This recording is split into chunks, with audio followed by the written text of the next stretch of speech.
The Rules Committee will come to order.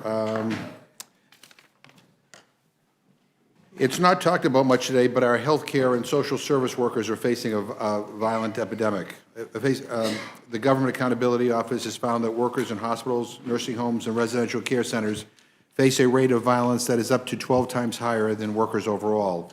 And those are just the incidents we know about. An estimated 70% of them go unreported. The violence is only expected to increase. So Congress has a responsibility to protect those who care for us and our loved ones. That's why we're here today considering H.R. 1309. This legislation requires OSHA to implement a nationwide protection plan in a timely way, much quicker than the 7 years it typically takes them to issue a standard.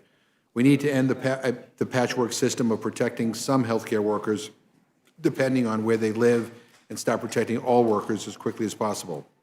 And that is what this legislation will do. And now let me turn to our ranking member, Mr. Cole, for any remarks he wishes to make. Thank you very much, Mr. Chairman. Today's hearing is considering a bill arising out of the Education and Labor Committee, H.R. 1309, the Workplace Violence Prevention for Healthcare and Social Service Workers Act. The bill is intended to address workplace violence for both healthcare workers and social service workers, and to ensure that OSHA issues an appropriate regulation to address the problem. While I'm gratified that both Republicans and Democrats agree this is a problem, it's apparent from the debate in the committee markup on this bill that there are disagreements about the solution. In particular, Republicans on the committee have expressed concerns that this bill will require OSHA to use a shortened regulatory process that may not be appropriate. While I myself am supportive of this bill, I would also be supportive of the Republican alternative as proposed during the markup, and I'm hopeful that the majority would make this substitute in order for the whole House to make a decision. Either the version we are considering today or the Republican alternative makes sense to me as solutions to this very serious problem. Looking forward to hearing from representatives from both the majority and the minority on the Education and Labor Committee, and I think that we'll have an interesting discussion. Mr. Chairman, I look forward to the hearing and yield back. Thank you very much. And I'd now like to welcome our witnesses to provide testimony in H.R. 1309, the Workplace Violence Prevention for Healthcare and Social Service Workers Act. Mr. Scott, Mr. Byrne, Mr. Courtney, we're delighted that you are here. Mr. Byrne is back. He sat here for many years as a member of the Rules Committee. Anything you brought in writing will, without objection, be entered into the record. I now recognize the gentleman from Virginia, Chairman Scott. Thank you, Mr. Chairman, and Mr. Cole. Thank you, members of the committee. Thank you for the opportunity to testify on 1309, Workplace Violence Prevention for Healthcare and Social Service Workers Act, as introduced by the gentleman from Connecticut, Mr. Courtney. Now, as you've indicated, healthcare facilities places you'd expect people to get well, but we have found that healthcare facilities are where much workplace violence occurs, not only with healthcare workers, but social service workers. They are 4 times more likely to suffer workplace violence. In other sectors, psychiatric facility workers suffer injuries at a rate of 45 times more than other workers. Now, the GAO has also found that the incidence of violence is getting worse. Research and experience have found that most acts of workplace violence are foreseeable and preventable, and that workplace violence plans can significantly reduce the incidence of workplace violence. OSHA and the Joint Commission, which licenses hospitals, have issued authoritative guidance, but history has shown that voluntary efforts are insufficient. Currently, OSHA has no standard requiring healthcare and social service employers to implement workplace violence prevention programs. And as you noted, it takes at least 7, many times 20. The beryllium rule that's just gone into effect has been almost 20 years, 18 years, and they're still finalizing some parts of that. So instead of waiting decades for OSHA to act, this bill would direct OSHA to issue an interim standard within a year and a final standard within 42 months, requiring healthcare and social service employees to implement a workplace violence prevention plan. The timeliness of that should not be a challenge because most of them are working under the guidance, so they know what the issues are. The bill also protects workplace workers, these workers from retaliation when they report assaults to their employers. Right now, there's a underreporting because people don't want to be retaliated against for making the report. Also, another provision, 24 states lack OSHA protections, so this legislation requires public hospitals and skilled nursing facilities that receive Medicare funds to comply with the provisions of the bill. We hope that you would you'd report the bill to the floor. We would just assume not see the amendments that would be offered, but we have no real objection to them being considered. We just don't think they're meritorious. Okay, thank you very much. In other words, don't count out my I'm happy to now yield to the gentleman for Virginia, the gentleman from Alabama, Mr. Byrne. And it is good to be back. And I appreciate you, Mr. Chairman, and Mr. Cole, thank you. And I appreciate my friend, Mr. Courtney, and our chairman of our committee. A lot of times we come forward with legislation that really is trying to solve a problem that doesn't exist. This is a real problem. And based upon the testimony we heard in committee, it's getting worse. Prior to this point, the OSHA agency has been trying to regulate and enforce under the General Duty Clause. And perhaps 10 years ago that was sufficient, but it's clear from what we heard in testimony that there needs to be a specific rule on this for the United States citizens who work in this industry, who are important to all of us, because we all at one point in time have to come into contact with healthcare institutions. And to think that they're subject to this level of violence while they're trying to take care of us, that's something we should all be concerned about. So we need a rule. And I share Mr. Courtney's frustration about how long it takes for OSHA to issue a rule. I disagree with him on the rigidity of his legislation. There's real importance to getting the input that OSHA goes through as they go through a rulemaking process. And while it takes a long time, that's how they get all the stakeholders' input. And there are a lot of stakeholders here. There are obviously the workers themselves. There are professionals that deal with those workers and the problems that they face. There are the people who run the healthcare institutions where they work. And there are a lot of them around the country, and they're in different circumstances. I think the chairman mentioned people that work in mental health institutions are quite different than what you might see in an outpatient care facility. So OSHA is going through the process right now, and it is taking a long time. I will absolutely concede that, and many times they take way too long. But I'm concerned about this particular bill going too far and providing some rigid guidelines that I think might actually foreclose us getting all the information we need. So I have proposed on behalf of the Republicans an amendment in the nature of the substitute that would make a few changes to the bill, but not to the substance of where he's trying to get to, because I certainly agree with him on what he's trying to accomplish there. I would appreciate consideration of my amendment in the nature of a substitute. The chairman promised me that I would get that consideration if I was brief, and therefore I will stop.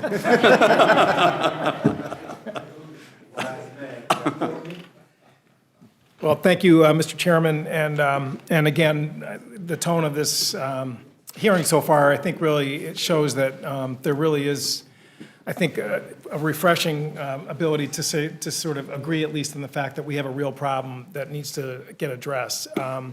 Again, one thing that the GAO report, which was actually ordered in 2013, myself and Congressman George Miller, former Congressman Miller, requested the report from GAO because we were starting to see, sort of random and sporadic input from, health reports and from different Bureau of Labor statistics that this problem was picking up speed. And we certainly heard it anecdotally. GAO took 3 years to do their study. It was very thorough and exhaustive, and it showed, again, the trends that Mr. McGovern described, which is that it far surpasses any other sector in the U.S. economy, and most alarmingly, it's going up at a high trajectory in real time. The cause of it is no secret. I mean, there's no question that the heroin opioid epidemic, as well as the behavioral health epidemic that's going on in this country, has suddenly made a call for an ambulance to go out and do an overdose, almost like Call of Duty, in terms of going out there, because, and that's one of the reasons why the EMT Association has endorsed this bill, along with firefighters, the folks who work in emergency rooms in terms of what's coming in, The incidence of injury is, again, far surpasses anything that's ever been seen before. The Emergency Room Physicians Association, which has endorsed the base bill, has reported that 50% of their members have had been victims of violent assaults, and 60% of those incidents occurred within the last year. So again, this thing is picking up speed. And that's why I think what we have done in this bill is take a different approach in terms of waiting for Godot, in terms of the, OSHA, because as Mr. Scott said, beryllium, 18 years, silica, which is just recent, 19 years, confined spaces in construction, trench, workplaces, 22 years. And again, we talked about this in committee. The prior administration did not do enough on this, and I'm the first to say that, the Obama administration. Again, we submitted the report at the end of 2016. They finally started a rulemaking process in January of 2017. I mean, literally on the way out the door. Unfortunately, the new administration, which has scheduled 2 small business regulatory review hearings, have canceled both of them, and there's nothing rescheduled as we sit here. So we're 34 months into this administration, and nothing is moving. And so what we did is we looked at prior precedent in terms of what Congress has done in terms of directing OSHA to move at a more rapid pace for a situation which really screams out for that kind of action. So back in the late 1990s and the early 2000s, Republican-controlled Congress passed an OSHA bill for bloodborne pathogens.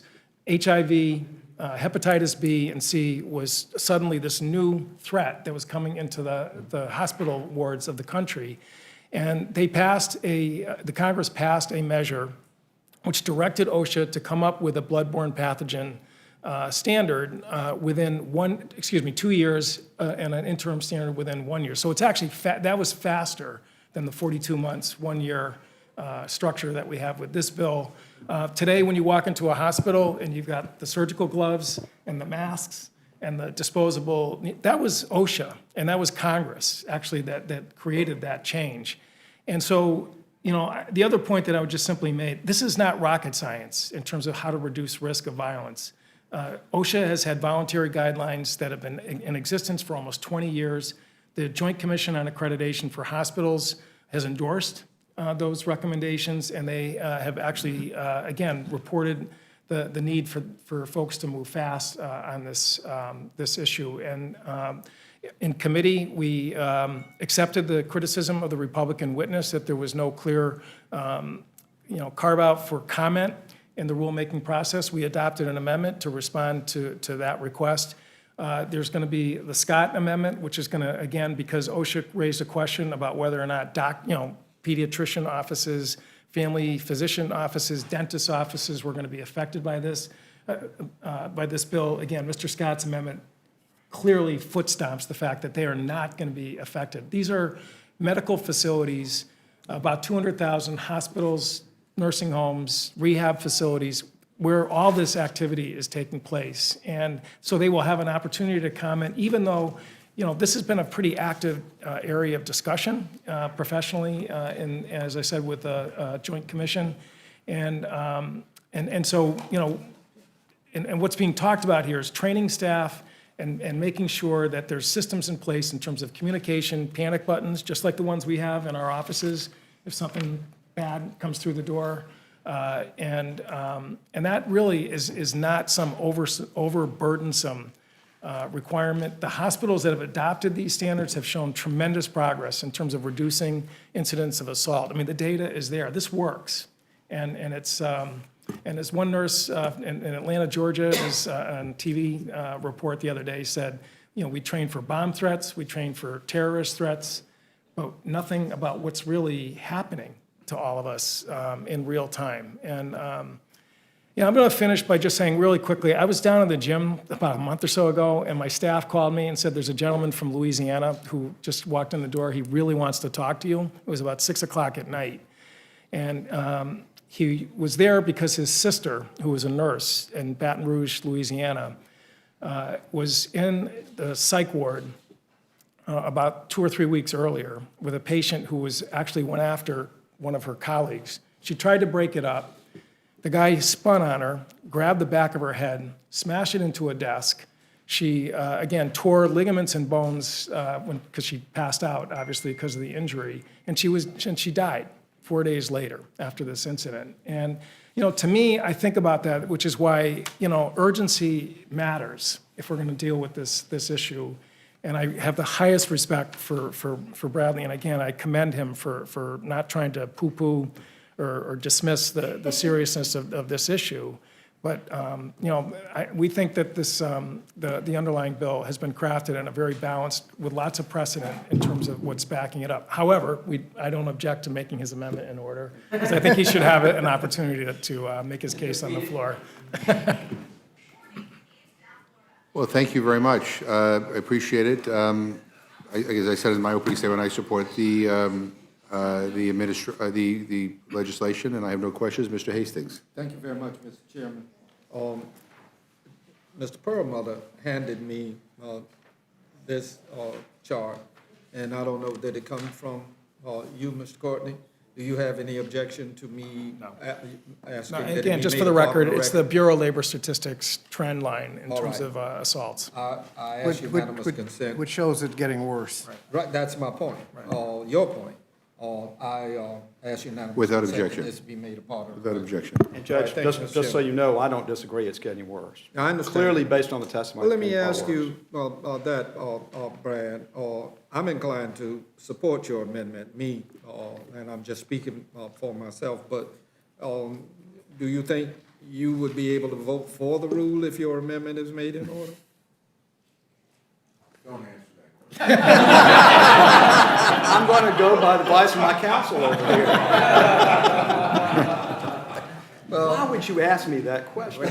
Because you used to be a member of the Rules Committee, and I knew what the answer was going to be. But anyway, thank you, and thank you, Ranking Member Cole. I don't have any questions, but I do want to share with you all that I think that this particular measure implicates some other areas that we are lacking in. One, mental health writ large. We aren't addressing it in a meaningful way, and it's implicated here, but it is something separate and apart that we need to look at. The other thing comes from a personal experience. Most of you all know that I've been battling pancreatic cancer, but I had an intervention to occur over the Memorial Day holiday. I had bacteria in my bloodstream, and it did not come from the tumor, but it sent me to the hospital, and I was hospitalized for 6 days.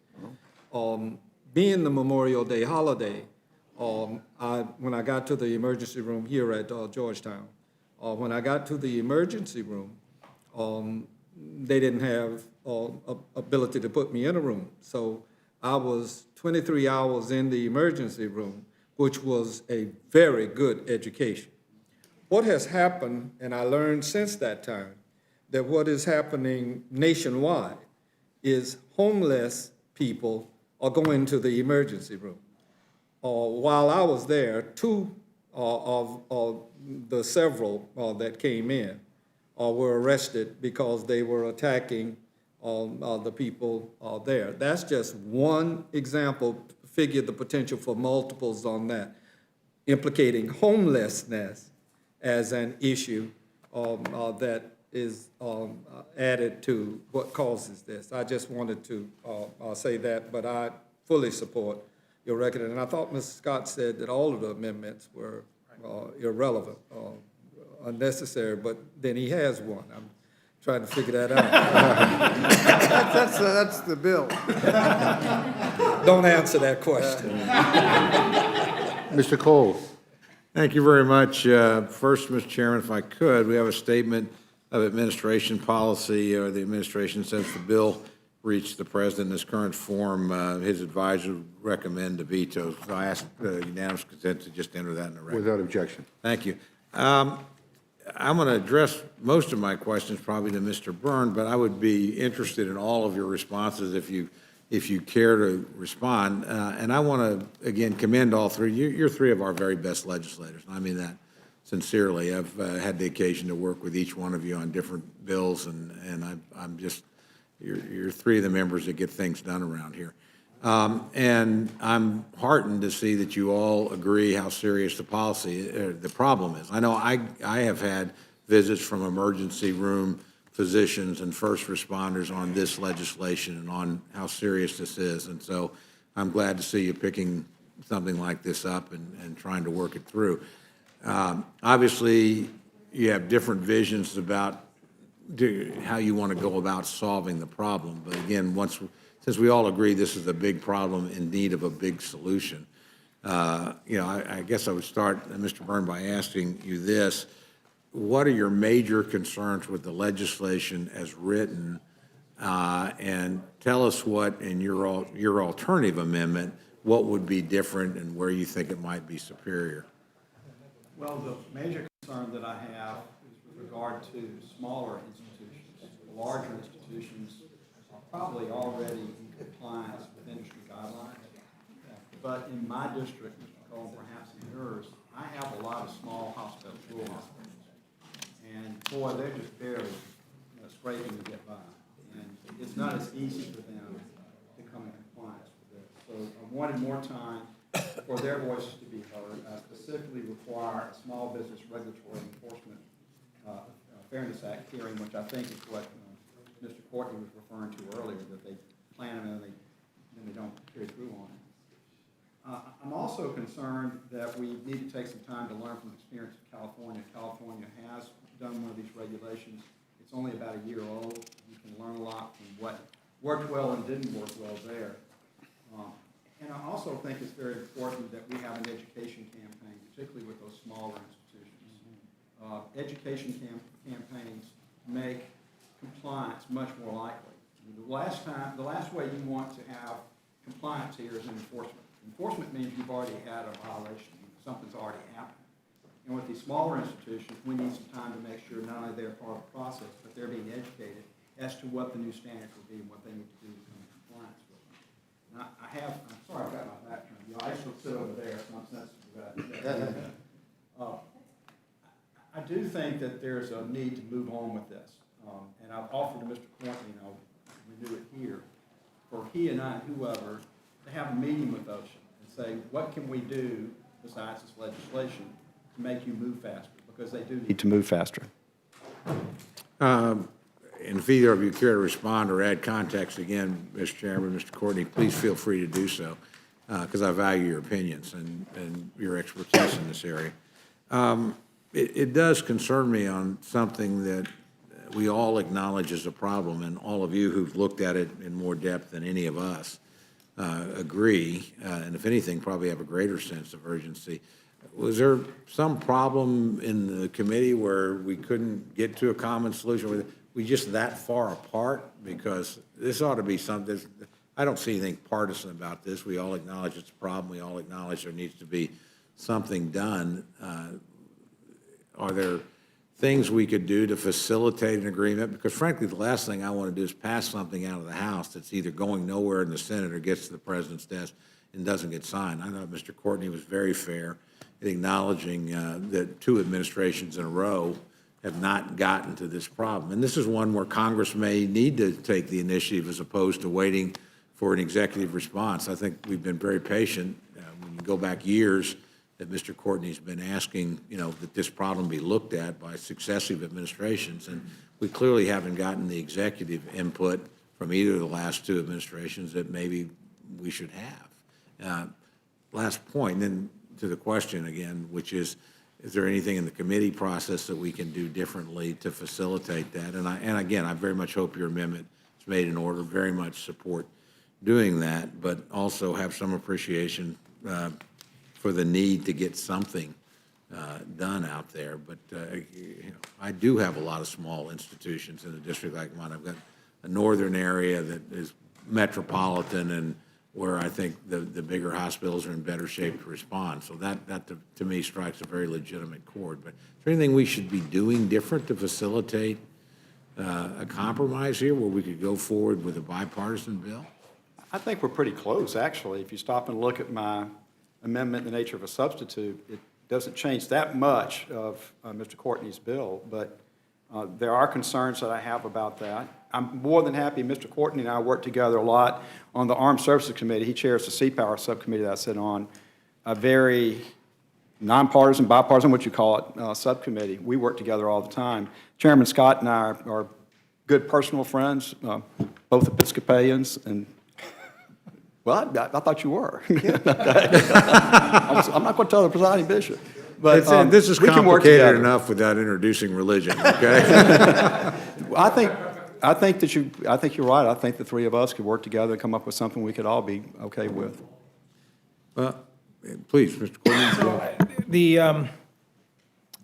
There is, I think, somewhat of a bit of a fundamental divide between Bradley's amendment and the bill, which is really just the question of congressional direction. Because if you boil his amendment down, I mean, it basically is just sort of throwing it back to Osha, who is not setting the world on fire in terms of, the micro baby steps that they still haven't even gotten through the hearing process on. And so, as I said, the precedent that we looked at was something that a prior Congress did that was controlled by your party and worked, I think, very effectively in terms of doing that. The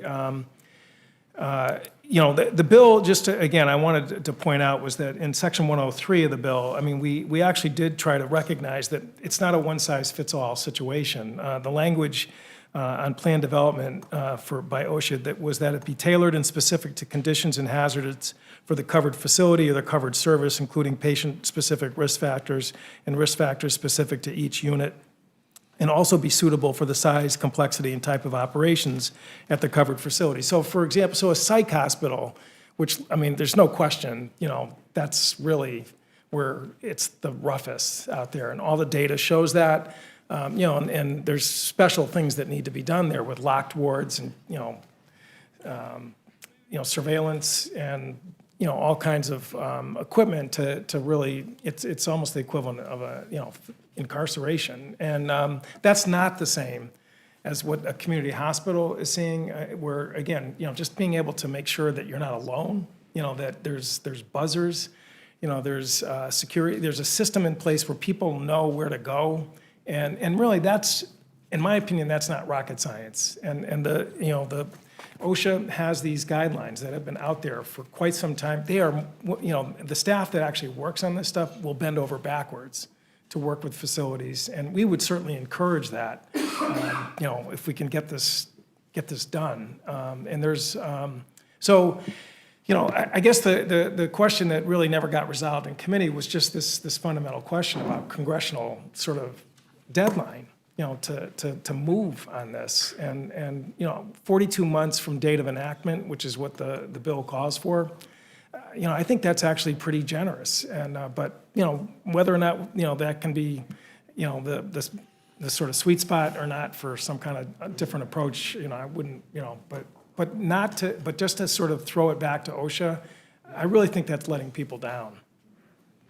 Okay, well, just in conclusion, quickly, I would hope that the three of you and your colleagues on Mr. Scott's committee could find some common ground, because again, it doesn't. You don't seem that far apart. You both recognize the severity of the problem. You both recognize the need to do something, and I just don't want this. We have so much that's divided right now that makes it difficult, even when we agree on 70% of something, to somehow not get the 70% done and lose it all. And, in divided government, that doesn't work very well. It's just a recipe for stalemate, and we've seen it replicate itself.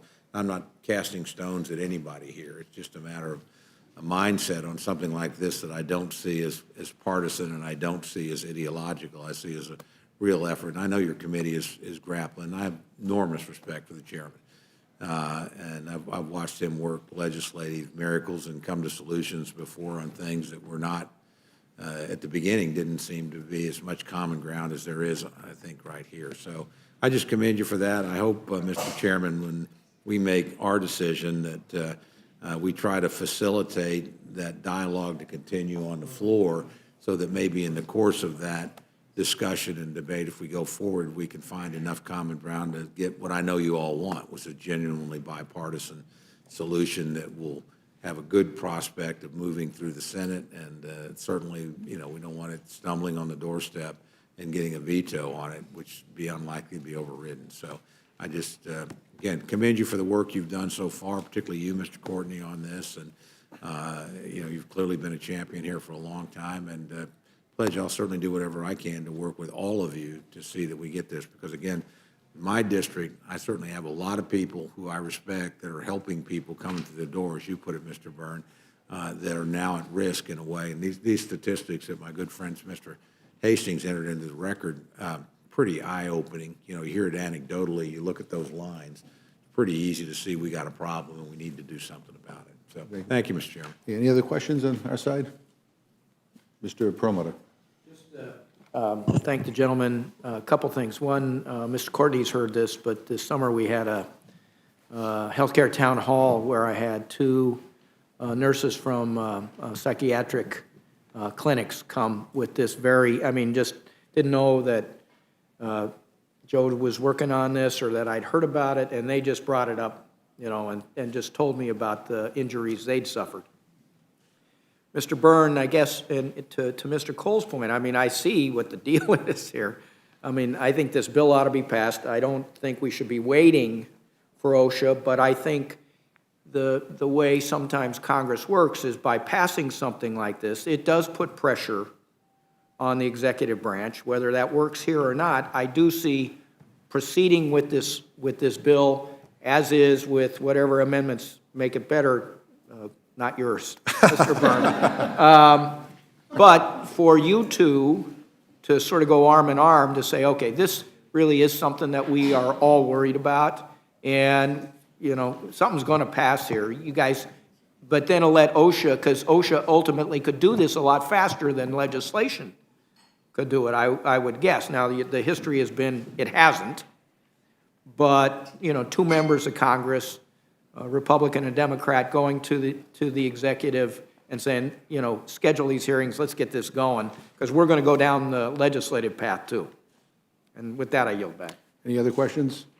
Mr. Woodall. I wanted to follow up on what Mr. Perlmutter said, because I've seen Mr. Byrne work on these issues. Folks are talking about the good partnership that happens there on the committee. I couldn't agree more with what the gentleman from Colorado said, but it seems to me like, particularly in the absence of the Byrne Amendment, we're getting ready not to go arm in arm to the White House and the administration to say get going, but we're getting ready to divide ourselves on an issue on which we are not actually divided. In the absence of the Byrne Amendment, Mr. Byrne, do you see yourself rallying your delegation to support this bill on an issue that you have already acknowledged is so critically important?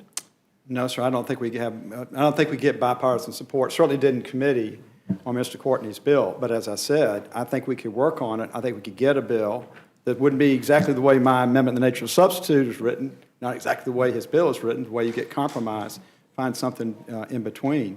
And I also am more than ready to have a meeting with Mr. Courtney and Chairman Scott and whoever, and OSHA, and say, ladies and gentlemen, y'all need to get this thing moving, because Congress, on a bipartisan basis, sees this as a real problem. It's getting worse, and y'all are taking too much time to deal with it. Secondarily, I know industry is divided on the base text language. I know the American Hospital Association has come out against it. Do you know if the Hospital Association supports the Byrne Amendment? I don't know. I don't know the answer to that question. All right. They have not given us any indication of that. To some extent, we just have to use our judgment best after you see everything about what's the best way to go about it. But my amendment in the nature of a substitute is an effort to make sure that OSHA is not rigidly constrained in being able to take into account the views, the outlook from these smaller institutions. That's primarily what I have in my district, probably primarily what you've got in your district. And so I want to make sure that we have the time for that. A 1 year interim, 1 year until you have an interim rule could be a real problem there, because then you could have a long time after that with the interim rule that's not working for the smaller institutions. Now, if there's a better way to get there than my amendment in the nature of a substitute, better than his bill, I'd love to get there. And Mr. Courtney, I know you to be a good partner who's always reaching out and trying to find ways not to make a point, but to make a difference and move things forward. I am concerned that if we send this language out of here in a partisan vote, that does nothing to energize OSHA in ways that you and Mr. Byrne and I all want to do. Do you read those tea leaves differently? So we actually did, I believe, get a couple Republican votes on the final report out, and we actually have 8 co-sponsors. Again, if you look at who has endorsed this bill, the emergency room physicians, for example, they are not a Democratic, base group by any stretch. And there's other sort of interesting groups that have come forward to endorse the bill. And maybe we can just enter, Mr. Chairman, the list, if I could. Without objection. Okay, and, again, I would just say that we've had the Secretary of Labor before our committee a couple times. I've raised this issue personally.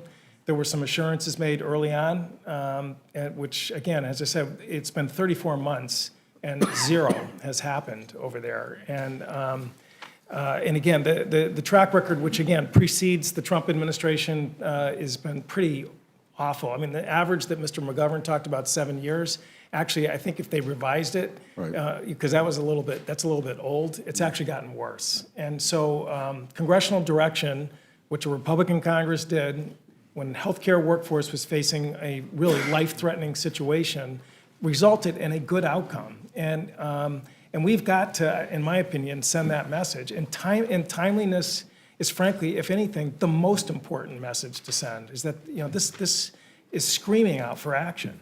Yeah, well, what's striking to me, Mr. Chairman, is not that we have a Republican and Democrat at the witness table who disagree, but that we have a Republican and a Democrat at the witness table who both firmly agree that the time to act is now, and moving forward now is of critical importance. I hope we don't miss an opportunity to do that. I yield back. Yeah, Ms. Scanlon.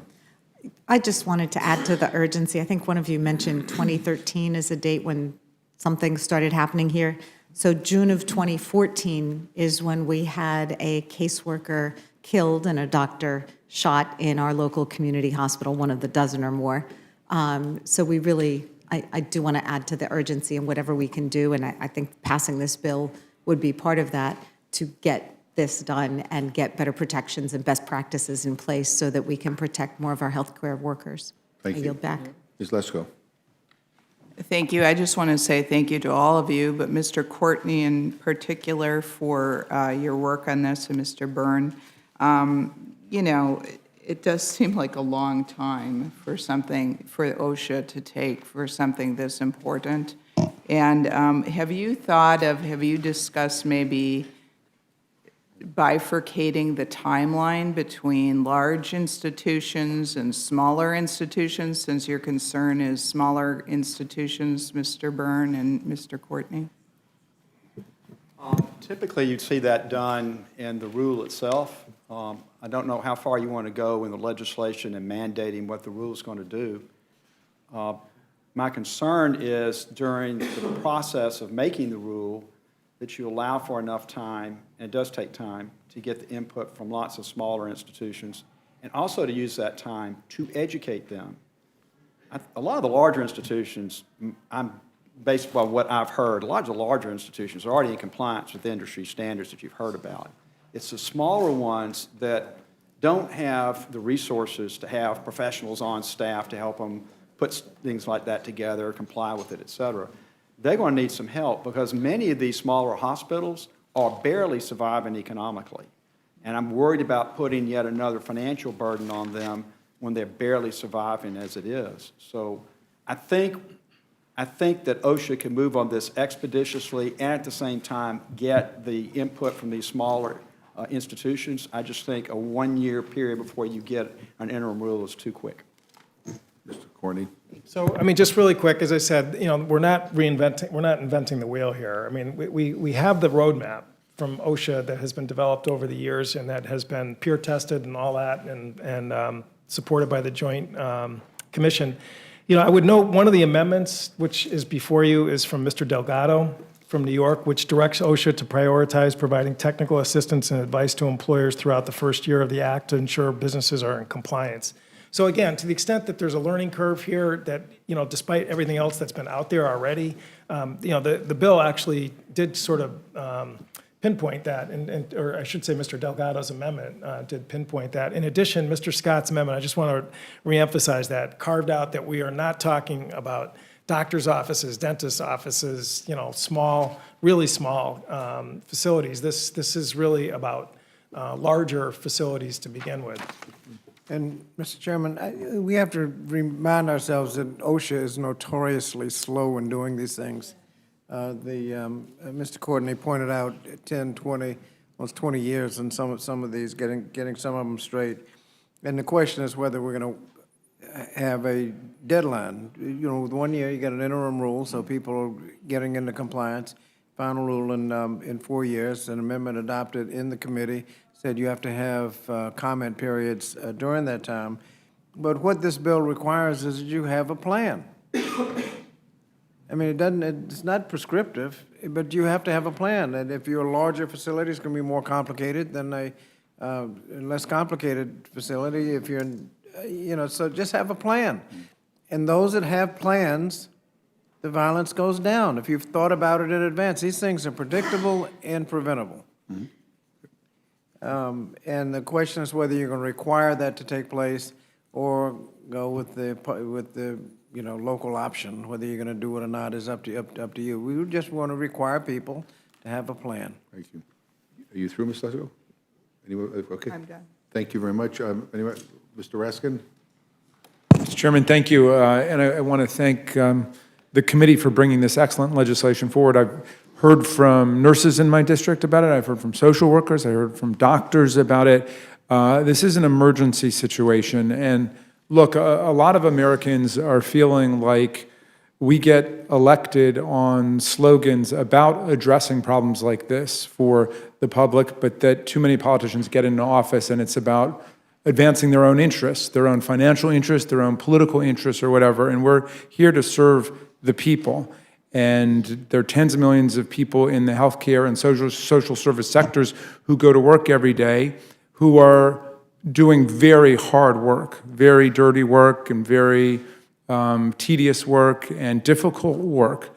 And we don't have to add to that the threat of violence. We should be doing whatever we can to prevent people from getting injured at work by violence. And I'm glad that the committee's brought this forward. I hope it's something that we can all get behind. The country is waiting to see whether we can really act. We know that there's hundreds of bills that are sitting over in the Senate they haven't acted on. Let's see if this is one that we can get through, that we can get the Senate to move on, and all of us in Washington can show that we're being responsive to the public. We're not here serving ourselves, we're here serving them. That I yield back to you, Mr. Chairman. I see no other, Mr. Morelli? Just to add my thanks as well, I serve as a member of the Education and Labor Committee, so I want to thank the chair for taking this, and certainly to Mr. Courtney. I think the statistics are alarming, and given the number of mental health professionals that we have, and I know this is an area of great concern to those professionals, I'm just delighted that we're doing it. I want to give my thanks.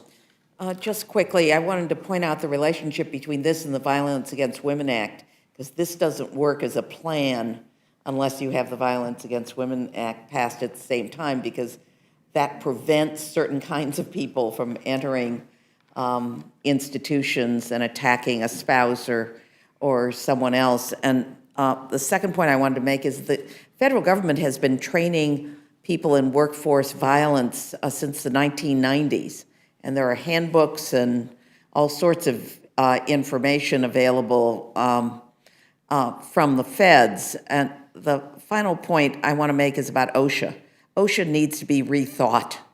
There's no justification for an agency that takes that long, and it forces Congress to work around OSHA to get things done. And I just don't think that we can leave it out there without it being reconceptualized in terms of what their processes are. Thank you. We're all, Mr. DeSagne. I just, since Mr. Courtney brought up my predecessor, I know Mr. Miller and myself, it was brutal murder at Napa State Hospital where we lost a constituent who is a medical technician, and it sort of brought to the fore in the legislature the work that Bradley referred to that we subsequently passed for things like violence prevention. So we're learning, and I appreciate, I'm going to remind you that you said that we should wait and listen and see what happened in California. But I just wanted to mention that, and I really want to commend all of you for your work on this. Thank you very much. I think everybody has no other questions. I want to thank the witnesses for being here. Please leave anything you would like to have inserted into the record with our stenographer, and you can go. Thank you. Thank you, Mr. Chairman. Thank you. Okay. This closes the hearing on the Workplace Violence Prevention for Healthcare and Social Service Workers Act, H.R. 1309. And at this time, the chair will entertain a motion from the distinguished gentleman from California, Mr. DeSaulnier. Thank you, Mr. Chairman. Motion for H.R. 1309. Mr. Chairman, I move the committee report a structured rule for consideration of H.R. 1309, the Workplace Violence Prevention for Healthcare and Social Service Workers Act. The rule provides 1 hour of general debate on the bill, equally divided and controlled by the chair and ranking minority member of the Committee on Education and Labor. The rule waives all points of order against consideration of the bill. The rule provides that an amendment in the nature of a substitute consisting of the text of the Rule Committee's print 116-37, modified by the amendment printed in Part A of the Rules Committee report, shall be considered as adopted, and the bill as amended shall be considered as read. The rule waives all points of order against provisions of the bill as amended. The rule makes in order only those further amendments printed in Part B, the Rules Committee report, accompanying the resolution. Each such amendment shall be offered only in the order printed in the report, may be offered only by a member designated in the report, shall be considered as read, shall be debatable for the time specified in the report, equally divided and controlled by the proponent and an opponent, shall not be subject to amendment, and shall not be subject to a demand for division of the question. The rule waives all points of order against the amendments printed in Part B of the report. The rule provides one motion to recommit with or without instructions. Section 2 of the rule provides that on any legislative day during the period from November 22nd, 2019 through December 2nd, 2019, the journal of the proceedings of the previous day shall be considered as approved, and the chair may at any time declare the House adjourned to meet at a date and time to be announced by the chair in declaring the adjournment. The rule provides that the Speaker may appoint members to perform the duties of the chair for the duration of the period addressed by Section 2, and the rule provides that each day during the period addressed by Section 2 shall not constitute a calendar or a legislative day for purposes of Clause 7C1 of Rule 2022. Finally, the rule provides that it shall be in order at any time on the legislative day of November 21st, 2019, for the Speaker to entertain motions that the House suspend the rules as though under Clause 1 of Rule 15, and that the Speaker or her designee shall consult with the minority leader or his designee on the designation of any matter for consideration pursuant to this section. Thank you very much. You heard the gentleman's motion. I just would say that I think all the amendments that were offered have been made in order. I yield now to the gentleman from Oklahoma, Mr. Cole. For any Well, first of all, I want to thank you, Mr. Chairman, for making all the amendments in order. It's an exceptionally generous move on your part. I'm going to offer one amendment, but I want to explain the reason why. And it's simply an open rule. And I just, look, I intend to vote for this bill. There are amendments that I will support, whether they make it or not. I'm going to vote for this bill because I think it's a real problem, and I think this is a genuine effort. I'd like to keep the door open a little bit, so if members can find something that it becomes more bipartisan, we could bring more members on. I think that's important for it. But regardless, I mean, I appreciate the committee and what they did. I certainly appreciate Mr. Courtney, my good friend Chairman Scott, and Mr. Byrne. I just know they're excellent legislators. So if we can leave the door open a little bit for them to find something, I think that would be good. If we can't, I respect that. That's your decision as a majority, and I'll still be voting for the bill regardless, because it's better than what we've got. And I think that's the way you have to look at something like this. It's this serious. So With that, I would offer an amendment for an open rule. I thank the gentleman, and I reluctantly would oppose the gentleman's amendment. I think if everybody were as reasonable as you, I think I would have no problem with this, but I think as we learned today, that not everybody is as reasonable as you. So I will urge a no vote on that. So the vote is on the Cole amendment. All those in favor say aye. Aye. Opposed, no. No. Be the chair, the noes have it. Clerk will call the roll. Mr. Hastings? No. Mr. Hastings, no. Mrs. Torres? Mrs. Torres, no. Mr. Perlmutter? Mr. Perlmutter, no. Mr. Raskin? Mr. Raskin, no. Ms. Scanlon? Ms. Scanlon, no. Mr. Morelli? Mr. Morelli, no. Ms. Shalala? Ms. Shalala, no. Mr. DeSaulnier? Mr. DeSaulnier, no. Mr. Cole? Aye. Mr. Cole, aye. Mr. Woodall? Mr. Burgess? Mrs. Lesko? Aye. Mrs. Lesko, aye. Mr. Chairman? No. Mr. Chairman, no. Clerk report the total. 2 yeas, 9 nays. Amendment is not agreed to. Are there any other amendments or discussion? Hearing none, the question is now on the motion offered by the gentleman from California. All those in favor will say aye. Aye. All those opposed, no. In the opinion of the chair, the ayes have it, and the motion is agreed to. So without objection, Mr. DeSaulnier will be handling it for the majority? And Dr. Burgess will handle it for the... Mr. Chairman? Yeah, Mr. Hastings. Before you close, I do have an amendment that was made in order, but I would like, please, to ask unanimous consent that my statement in support of that amendment be made in order. Without objection. All right. Any other business? If not, I wish everybody a happy Thanksgiving. Are you sure? I did. This is it for? This is the last Rules Committee meeting. I think until Thanksgiving, yeah. You're all invited to Massachusetts. You know something about Thanksgiving. Yeah, without objection, the committee is adjourned.